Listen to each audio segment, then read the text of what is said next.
Hey guys, what's going on? Welcome to Discord Dojo episode 2, where we answer your training questions from the Discord. So in the Discord, the EVOQ Discord, we have a Discord Dojo thread where you can ask any question and we will try to answer it on the Discord Dojo podcast.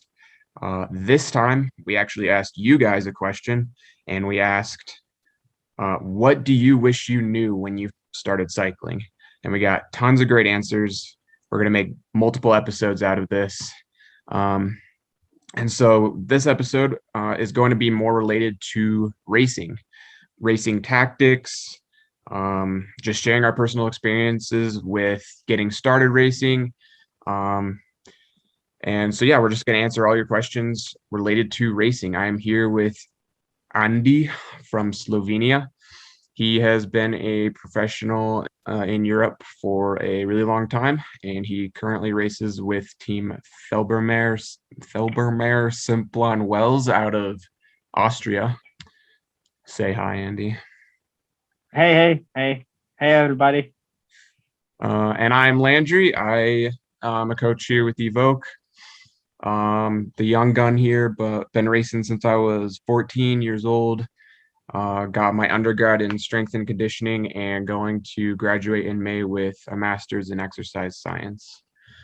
Yeah, so we'll get started and we'll just see where it goes from there. So question number 1 is from MG Moen, and it says, the best advice I ever got when I was a Cat 4-5 was, don't even look at your power meter. In fact, just make a race screen with just time, speed, and distance during a race. Just focus on what's happening around you. Keep your head up. And if you have to hold a wheel during an attack, then just grit your teeth and hold it. No one cares how many watts you do. Just hold the damn wheel and try to win the race. Think while racing. So, yeah, what are your thoughts on that? I actually agree with that. Yeah. I mean, I use power meter also in the race, but I use it more as a reference point than just being just constantly on the screen. Where I use power meter is I would say long climb or a paced effort. Let's say if you're going solo, but everything else, I do it by feeling. So I actually agree that, when you have to follow an attack and you know that this is the attack that, can split the race, then it's, head down and,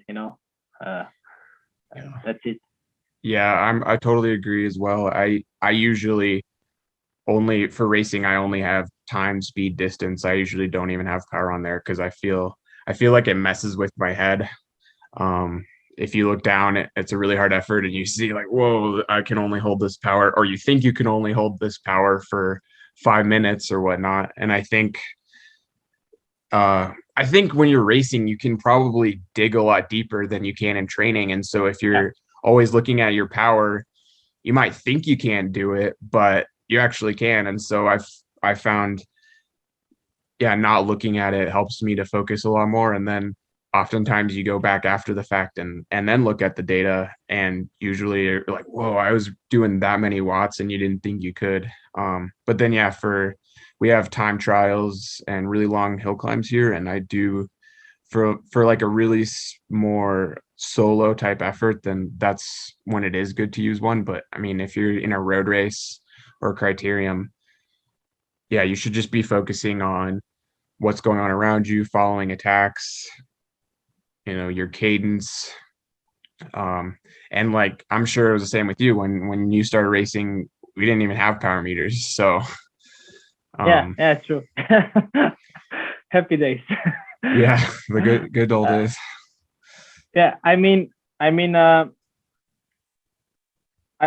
Power meters changed cycling probably the most from it.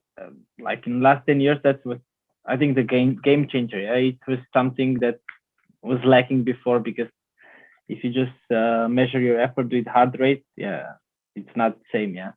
And but on the other hand, you need to trust, you need to get to know yourself, and you need to learn about yourself. And all these efforts that you're doing in training, let's say you do a 20-minute tempo, that's already in the system. Yeah, the body knows the effort that you're doing. And if you're in the race and just looking at your power meter, sometimes, like you said, you think, oh, I'm going too fast, and then you drop down. And that can cost you being in the first group or even winning a race. Yeah, totally. I think I fall into this trap, but especially in training, if you really get obsessed with looking at your power, you kind of lose sight of how something actually feels.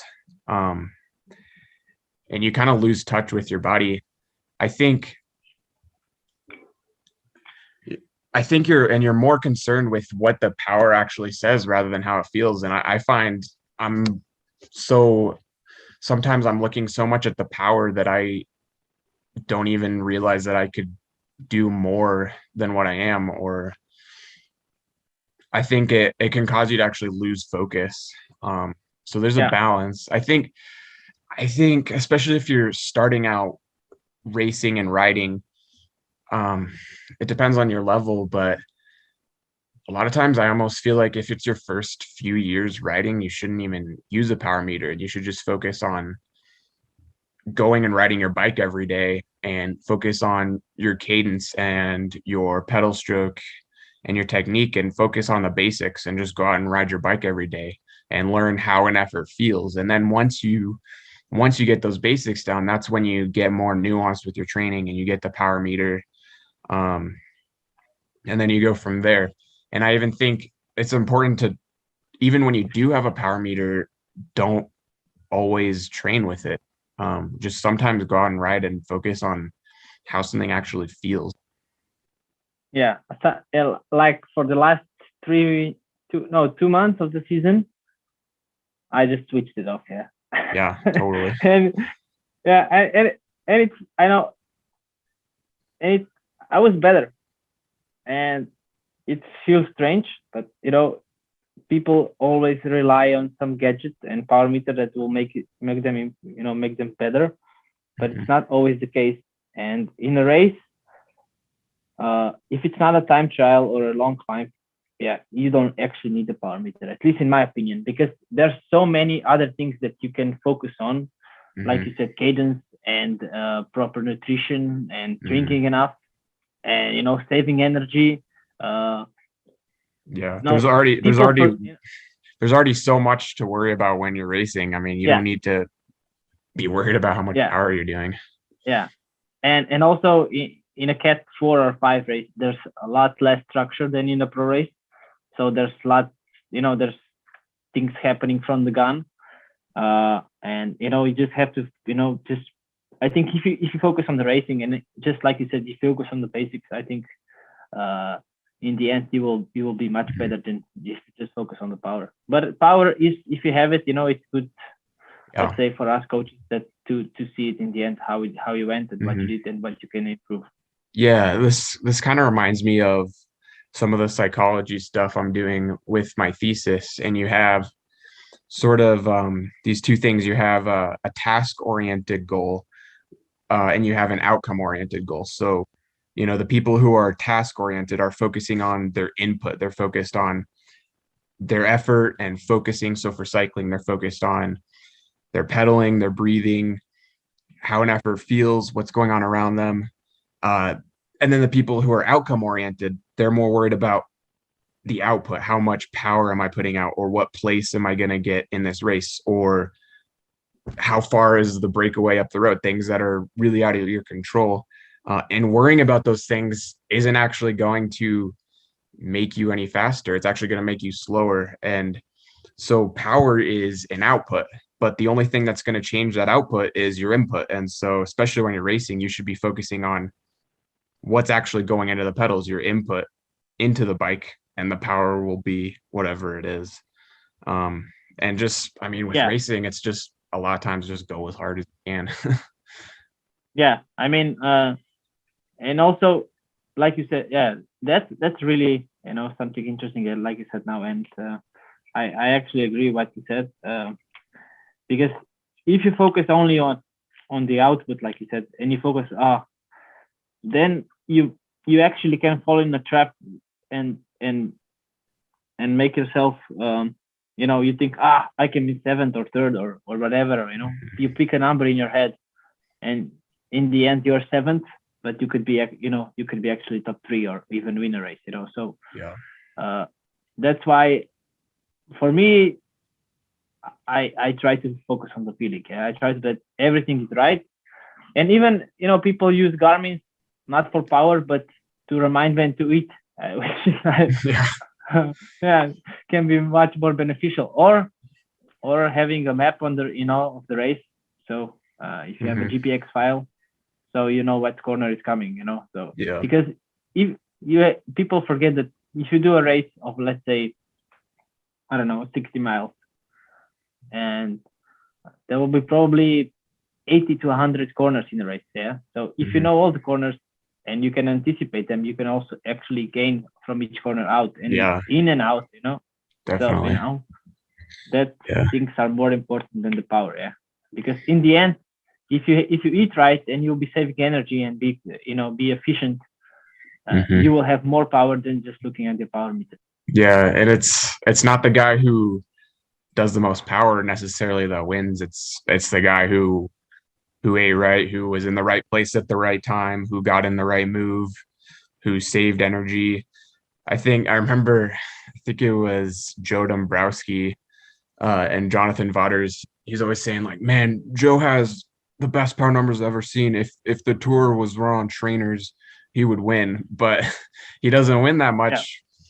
I mean, part of it's because he's super tall and takes a lot of wind, but it goes to show that if you know how to navigate in the bunch, especially with European racing like you're doing, but if you know how to navigate in the bunch, stay out of the wind, be in the right place at the right time, I mean, you could average 20 watts less than someone else, but end up beating them. Yeah.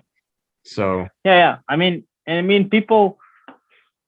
My advice for Cat 4 and 5 is, my first advice would be learn how to write in the bunch. Yeah, learn how to write. Like, also there are, let's say,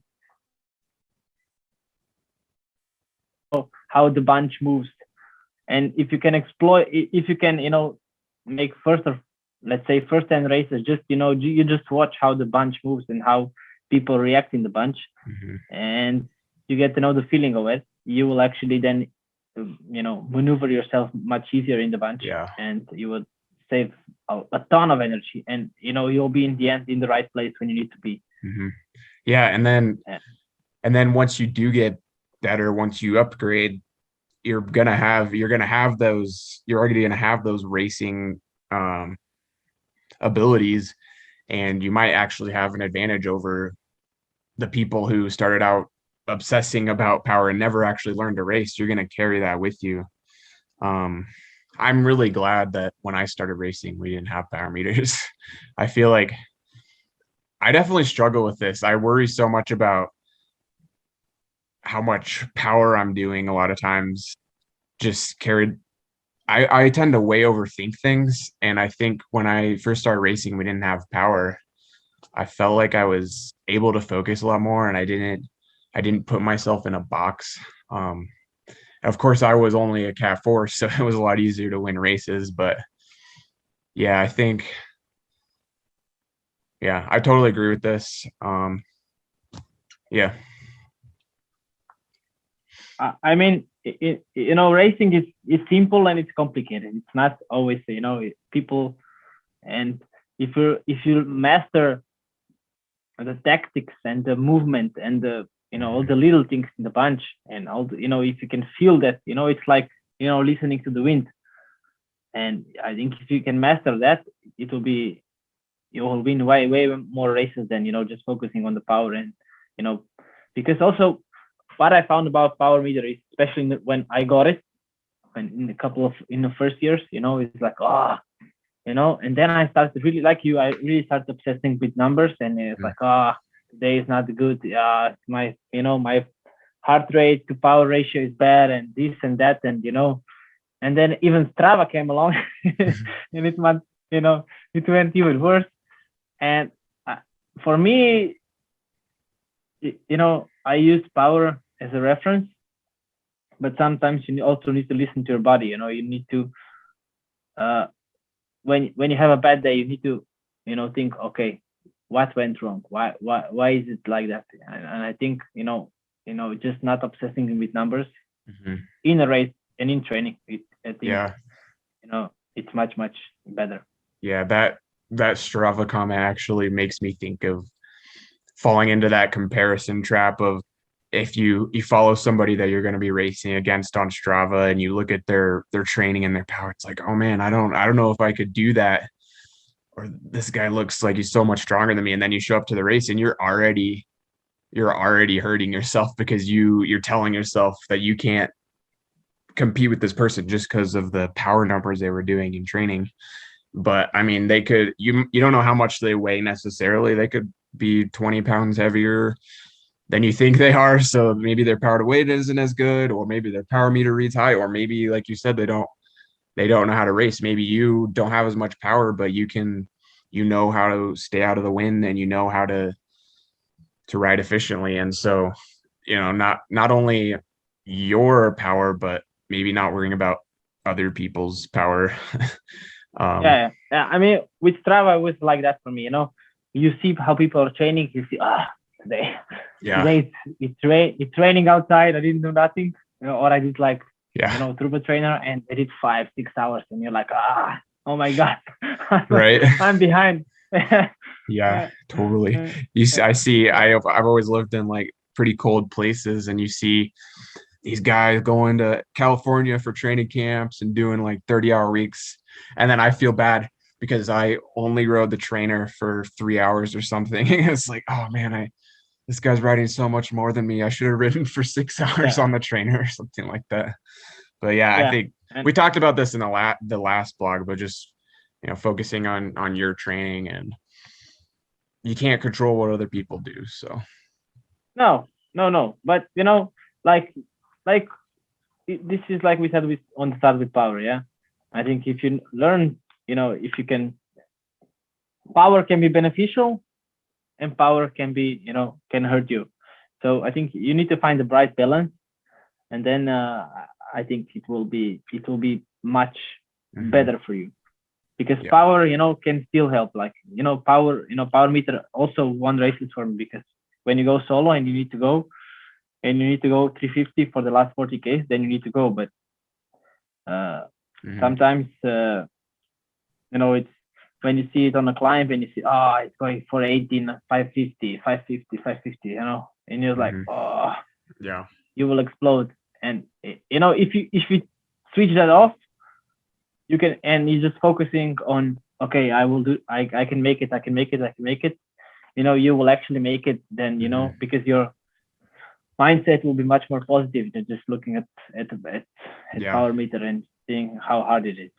Yeah. And I mean, when you get to that moment besides the race, you have to be 100% focused on just giving your best. And just like looking at your power meter could take away just that extra 2% that you need to get over the climb or win the sprint or something like that. So yeah, exactly. Like, power meter is good and power meter is best, and it's in a race like that. But always, you always have to find your own niche, and always need to find something that like how to make things work for you the best. And if someone is better with power meter, then they should focus a little bit more. But for me, the basics are first. Basics are everywhere the first, and I think also here I would focus more on basics than power, at least from the start. Yeah, for sure. All right. So let's do the second question answer or comment from Tom Thrall. You don't need fancy equipment to be a smasher. Just start riding with whatever you have. I mean, you got to start somewhere. And I think I think you see someone, especially when you're first starting out, you see someone so far ahead of you, and you just think, that they've always been that good. But everybody started out somewhere. I remember I showed up to I joined a local junior cycling club, and this was pretty much my first ride. And there were these kids that had these like imitation pro Garmin Sharp jerseys and these expensive bikes, and I showed up in tennis shoes and a hoodie. And Yeah. I mean, I had no idea what I was doing. I think the ride was 14 miles, and these kids, there was this big climb. I mean, not that big of a climb, but like 5 mile, 10K climb. And I didn't even, they rode up the climb like twice before I could even get to the top. And I was like destroyed. Um, so yeah, I mean, that's just my experience with that is, yeah, you got to start somewhere. Yeah. I mean, funny thing is that uh, I think if you have a decent bike or a decent equipment, I think especially in a road race, it's possible to win. You don't need a 10,000 Oh yeah. euro or dollar bike. Yeah. Yeah. I I mean, you think. see, the guys who have like $20,000 worth of equipment. They've got the S-Works helmet and the zip wheels and the super expensive bike, and yet it's like, you know, maybe you should just focus on training harder and just or get a coach. I mean, getting a coach is going to make you faster than Yeah. having the nicest wheel set. I mean, I've had I guys show up to a race that have bikes from like 20 years ago, and they're just kicking butt. I mean, um I mean, yeah, I think even Dame Bingham said uh that buying a wheel like the best wheels or the best bike wouldn't be such a big difference than oh training yeah. right and being pro. Yeah. Mhm. And I mean, if I would be focusing something on, let's say, equipment, I would focus on the tires, which is Yeah. is the cheapest thing you can buy, or you can spend a little bit more, but what you're riding on and makes you feel let's say, if you trust the tires in the last corner, you'll go much faster than with zip wheels or whatever, or S-Works helmet. And that feeling is I think much more Mhm. important than. But I think if you have a, let's say, a reasonable good bike, yeah, you can smash everybody. It's not a problem. Oh yeah, and you have to think about, especially if we're talking Cat 4, Cat 5 races. I mean, the margin of difference is so big. I mean, if you're racing World Tour, maybe that extra 1% that you can get over having the nicest wheel set is actually going to make a huge difference. But in a Cat 4 5 race, you're going to make far more difference by just being a strong rider than having nice equipment. So, I mean, Yeah, I think. you can make way bigger difference by focusing on your training than by worrying about your equipment. I think, first focus on just becoming a good rider, and then as you move up and you start to learn more about the sport, then gradually Yeah. get nicer stuff. Okay, and this is from Brendan. So Coach Brendan Hausler, I'm sure you know him. This is in his words. The one thing that Jason Hillemeyer drilled into me was keep going. You're so new to this. I remember scratching my head after huge races as a new Cat 1, but thinking that I'm really into this because I've been training for 3 years and getting mocked up in the races. And he'd just say, you're a big fish at home, but a little fish on the road. These guys have 10 years in their legs. You just need time. Keep going. All right. So what are your I thoughts? mean, I think it's true. Yeah, I'm 33 now, which is okay. Yeah, getting to the old age in cycling, and for me, I still find everything every day I find something new, and every day I find something that's interesting, and I can use it in training, or I can use it in racing, or and that's why people are so hooked in cycling, I think, because there's never ending, it's like when you open a door, a new door, comes, and a new door, and it's always something new. And that's why cycling, as it is, it's so interesting, because it's always, there's always something that you can change or improve, or yeah,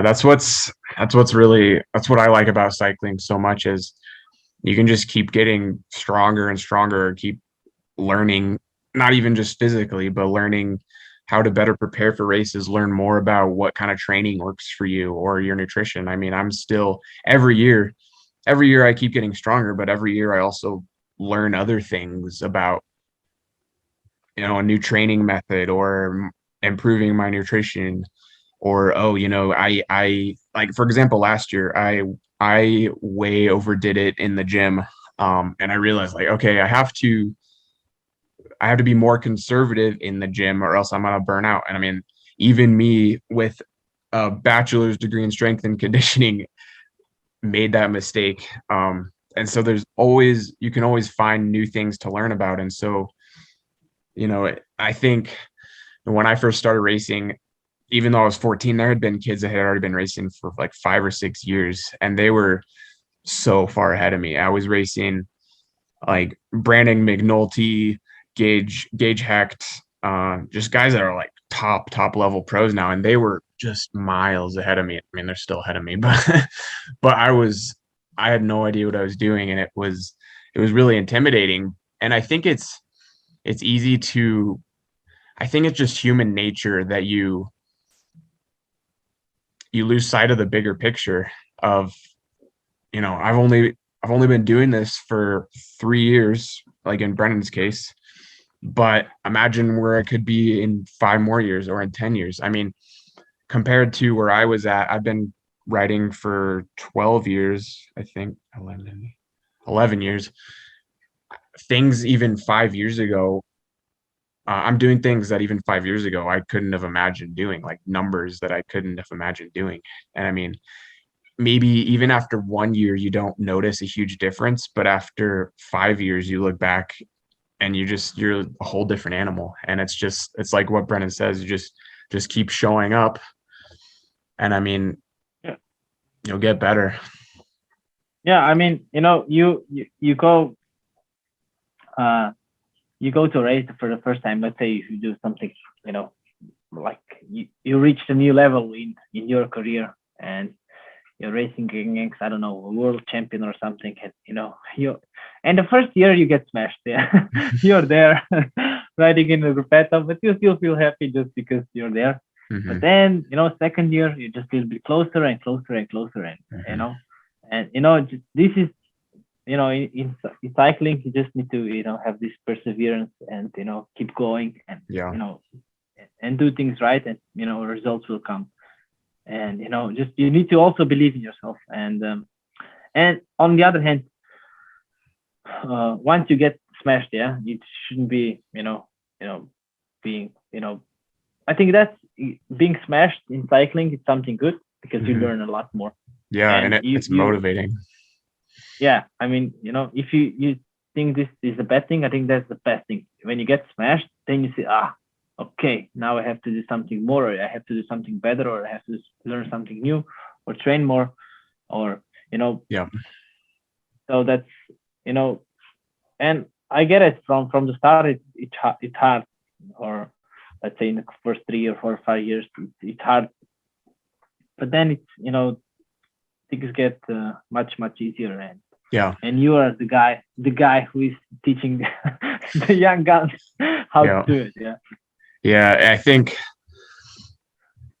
just because you have a bad day or bad season doesn't mean you're a bad rider. I mean, you see guys in the World Tour, they'll have a great season, and something will happen. You won't hear from them for like 3 years, but then 3 years later, they'll come out again and they'll start winning. It's just nobody's a machine. I mean, some guys seem like they're machines, but almost everybody, there's highs and there's lows, and you just gotta keep pushing. And I think whenever you look back, a lot of times in the challenging moments, and you look back, those are the most rewarding. When you look back and it's like, yeah, that was hard, but I kept going, and look at where I am now. Because like the worst feeling is when you give up, when you're at a race and you knew you could have done a little bit more, but you gave up. Yeah, that's the worst thing. Yeah, the worst thing is when you know that you are capable of, let's say, of being there, but you didn't do everything. And yeah, I think that's the most hard thing for the head after the race. Mhm. And also when you said something before, when people are said when you have your best season, and you automatically expect that you will be, if you increase a little bit more the training, if you do a little bit more, that you'll be better. And then in the next season, everything is wrong. Yeah, you crash, you do, and that's why I would, limit, in my opinion, I would limit the expectation of being better and just focusing, let's say, on a proper goal, let's say a race, and perform there as best as you can. Some things you cannot really anticipate, but if you just said, I want to be better next season, I think that's a goal that's too broad. And then in the end, it can actually hurt you. And like you said before, with strength and conditioning, I did a really good season, and then I said next year, okay, now I will increase the weight, I will do a little bit more, I will do more in the gym, I will train a little bit more, and it just, everything collapsed on me. Right. And I needed then 2 months. I needed a month of reset. Yeah. Just to get going back. So it's not. There's always this fine balance that you also need to be. Take care of, and that's why a coach or someone that Yeah, definitely supervises you, can see this bigger picture, and that's why also I think this conversation between a client and a coach it's really important. Yeah, I think we expect perfection from ourselves, or we always expect we should be able to do more, or doing more is going to make us better. And it's important to have somebody there to keep you accountable, to tell you, no, this is enough, you shouldn't do more than this, or no, you need to keep pushing. I don't have a coach right now, but I want to get one again soon, just because I need someone to give me that third person perspective. You can't, no trainer road or a Zwift training program can't give you that objective analysis of where you're at, of how you're feeling, of your strengths and weaknesses. And even we as coaches, I can't look at myself as someone else can, and I can't figure out what is exactly the best for me. And a lot of times, I think go ahead. That's a really big process. Yeah, I think when you're looking from a coach perspective and a client perspective, there's something that it's not automatic from the start. Yeah, it's something that you need to be built. People also, the coach needs to, I think, okay, especially when you're doing stuff online, or when you're not engaged all the time, there's this process time that needs to be taken into account to that you learned about the coach, and coach notes things about you. And also when you spoke about trainer road or Swift, what a coach can do is that he can speak with you, and it's maybe not, the problem is, people think that always the problem is the let's say training itself, or a bike or something on the bike, but maybe the problem is something from the back. Maybe you have problems at home, maybe you have don't sleep, maybe you have stress at work, and this is where a coach, I think, makes the bigger factor. He can say, okay, stop, take it easy, relax, figure things when you need that are more urgent, and then we can go back. Right. And just pushing it on, and it's not always the best thing to do. And that's why I think having a coach, it's not always having someone that fixes your training. That I don't see coach as that. I see coach should be someone that's like a father figure, Yeah, psychologist, totally. Something that's more than just looking at the Right. numbers. And that's why I also expect that from myself, that from my clients, that I always get to know them, and then it's much easier to plan for them and much easier to understand what they're experiencing also on the bike. Yeah, that's what's so frustrating, is when you get that client that won't respond to your emails or won't comment on the rides, and it's like, I don't know how you're feeling. I don't know what's going on in your life. I can't give you the best program. Half of the coaching is communication. I mean, this isn't a cookie cutter plan. Everybody is different. Everybody is a different age, has different things going on in their life. And there's no one size fits all training program. It's got to be fluid. It's got to change with what you have going on in your life, the season that you're in. If you get sick, if you have a emergency, it's I mean, even a sickness is for me, even if you're sick, it's a signal that maybe I as a coach did something wrong. We it's not always like we need to listen to every, that's why, like you said, communication is really important, because for us as a coach, to make the best, the best thing for the client is that we have the most data as we can. And looking at data just on a training peaks, it's not everywhere, it's not everything. So, that feeling is, I think, as important as all the data that we can get from the power analysis. Oh yeah, definitely. Okay. All right. So what about you? What would be your biggest tip to give to someone who is just starting out racing? My biggest tip. I think I'll be maybe boring, but enjoy it. I think don't stress about it. Enjoy it, have fun, and learn it. And learn in the process. This is something.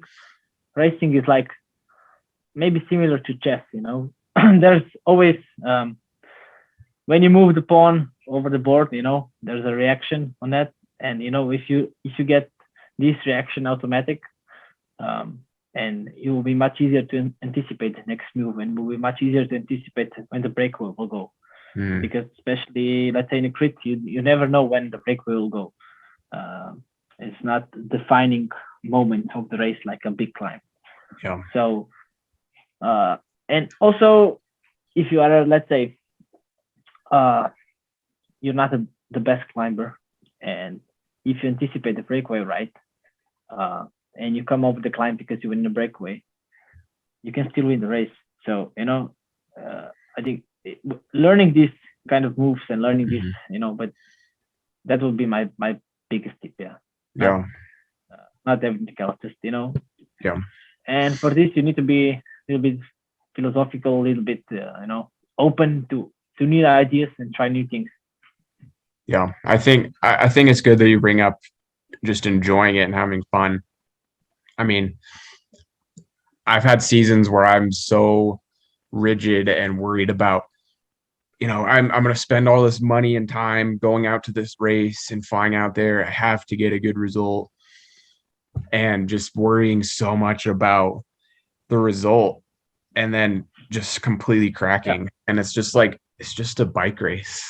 And exactly. It's a bike race. So having fun. I mean, just have fun. I mean, you're doing it for fun, and that's the best way to race. That's going to give you the most success. Don't worry about the result. The result will be whatever it is. Just enjoy the process, enjoy the training, and go Yeah, out and have fun. I mean, yeah. Let's say if you do everything right in training, uh, it's like, I think, you, you are prepared, and from there on, your focus has to be, just staying relaxed, staying having fun, and taking this, not worrying about too much, because if some things you cannot anticipate in the race, like if someone crashes in front of you, cannot, Right. doesn't really matter how, but you are racing your bike, you do what you like, and you should have fun with that. When you're putting too much pressure on yourself, sometimes, yeah, sometimes it's good, and for some people it's good, but I think for majority, it's, if you're, I think it's, yeah, it's not the best thing. Yeah. Yeah. Yeah. I think my tip would be, in particular for younger riders, like junior riders just starting out, is just focus on yourself. Don't worry about where your Yeah. competition is at. You have no idea how good you could be in 5 to 10 years. The human body, everybody develops at different rates. You have the 15-year-old kid who looks like a full-grown man already, and he's destroying it. But by the time he's 21, he quits racing because he's not having fun. I mean, I would say 80% of the people that I raced against when I was 15, they don't even race anymore. Even then, Yeah. back then they were destroying me, but they don't even race anymore. So I'm faster than them. Or you even look at, there are those guys who are late bloomers. A good example is, like, I even think Pogacar, he wasn't like some dominant prodigy, but then all of a sudden he had this huge jump when he was 2021, and then, Yeah. I mean, Pogacar was like this, even in Slovenia, he was not the best rider as a junior, but but yeah, like you said, focus on yourself. Yeah, focus on what you can do, what you can improve about yourself. Don't focus on the others so much. I mean, you can learn from the others. You can see that others training files, but don't get obsessed with it. Yeah. In the end, you should be obsessed about you. Yeah. And I mean, it sounds funny, but No, it's true. if you do things right by yourself, and if you trust the process, and that you're on the right path, just follow it, and like I said, doors will open, and there'll be new opportunities. Just you have to also, for young guys, keep in mind, don't give up.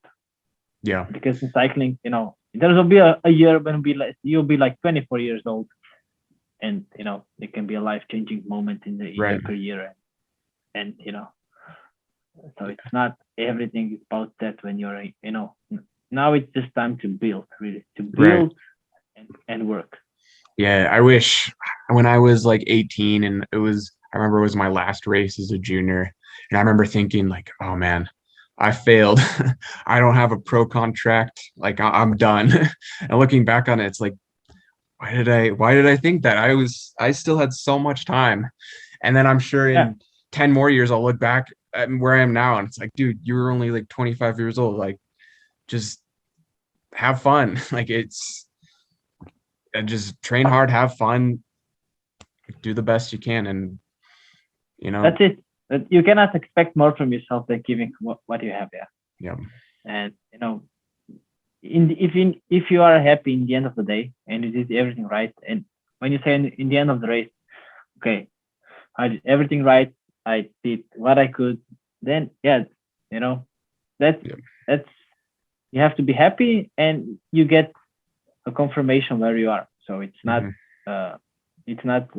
cycling is, I saw a guy that made one result in his career, and it was a life altering moment, so and there was nothing more from that. But so like I said, all the tips like we did now in the last 10 minutes, that's all beneficial, and especially the young riders should focus on that. Cool. Well, I think that pretty much wraps it up. That's all the questions we had for today. But we got a lot more to come from this specific series that we're doing. Let us know if you have any questions or comments in the comments below, or join the Discord if you want to be a part of this. If you want to have your question answered in the next episode, Discord Dojo, join the Discord. That's going to be linked in the description. That's where you can meet new people, ask about training, share pictures, do whatever you want to do. We'll catch you guys next time. Thanks for having me. And yeah. I hope I will do this again soon. Yeah. Yeah. All right. See ya. See ya.